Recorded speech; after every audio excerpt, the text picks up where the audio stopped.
কোনো মায়ের বেটা এই কথার ভিতরে সোচ ঢোকাতে পারবে না। আম গাছে জাম ধরতে পারে, ধরে না। অমাবস্যার রাতে চাঁদ উঠতে পারে, উঠে না।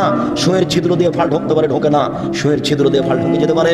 আম গাছে জাম ধরে যেতে পারে, অমাবস্যার রাতে চাঁদ উঠে যেতে পারে, এটা ঘটে যেতে পারে।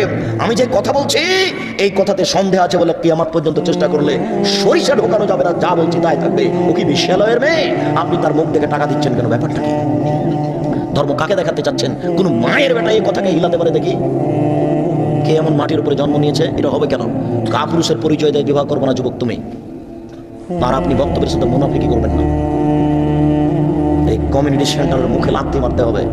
শত শত মানুষ যাবে কেন এই বিবাহ উপলক্ষে? আর তোমার মেয়ের বাপের বাড়িতে এত ভিড় কেন? যাক, গেছো এবারের মতো ভুল করেছ। শ্বশুরকে বিবাহের শেষে 2 লক্ষ টাকা দিয়ে আসিও আর বলিও আব্বা বিবাহ খরচের জন্য 2 লক্ষ টাকা থাকলে চুপে দিয়ে আসে। এত মানুষ খেয়েছো, এটা কেন? তোমার শ্বশুরকে এত মানুষ খাওয়াতে হবে মানে? এটার কোনো বিধান দেখা যায় না।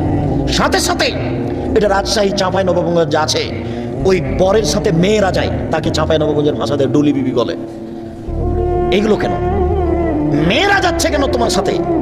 তোমার চাচাতো বোন, তোমার খালাতো বোন, তোমার ভাবি, এরা সবাই কেন বিশ্বলয়ের মেয়ে সেজে যাচ্ছে? তোমার সূচনাতেই জেনা।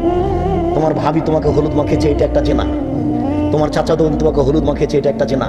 তোমার বউ ওখানে কমিউনিটি সেন্টারে পতিতালয়ের মেয়ে হিসেবে দাঁড়িয়ে আছে, ওটা একটা জেনা। তুমি এতগুলি মেয়েকে সাথে নিয়ে বিবাহ করতে গেলে এটা একটা জেনা। যদি তুমি মনে করো যে একজন মহিলার প্রয়োজন, তোমার মাকে নিয়ে যাও, তোমার দাদিকে নিয়ে যাও, তোমার দাদিকে। যদি মনে করো যে বিবাহ করতে গেলে একটা মহিলার প্রয়োজন আছে, যদি এটা লাগেই, তো দাদিকে নিয়ে যাও। তোমার ভাবি গেল কেন? তোমার বোন যাবে কেন? এই মহিলা যাওয়া প্রথা হারাম, মেয়েকে বায়না করা হারাম, এতগুলি বর যাত্রী যাওয়া হারাম। কমিউনিটি সেন্টারে মেয়ে বসে থাকবে, সবাই উপর হুকুম দিবে, এই নীতি হারাম। বরের জন্য এইসব পোশাক তৈরি করতে হবে, এই নীতি হারাম। এই গীত গাওয়া হারাম, এই রং দেওয়া নীতি হারাম। বর যাত্রী এসেছে, তার জন্য বিবাহ ঘেরা হচ্ছে ফিতা দিয়ে, ফিতা কেটে দিয়ে টাকা দিয়ে ওরা ভিতরে ঢুকবে, এই নীতি হারাম।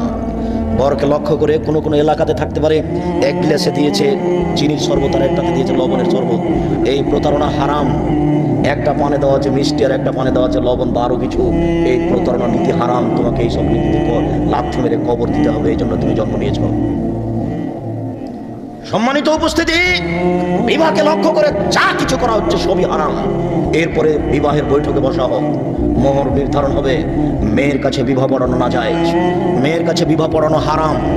মেয়ের কাছে বিবাহ পড়াতে হবে না যে এতদিন হলো, যে এতদিন হয়েছে হয়েছে, যেটা চলে গেছে।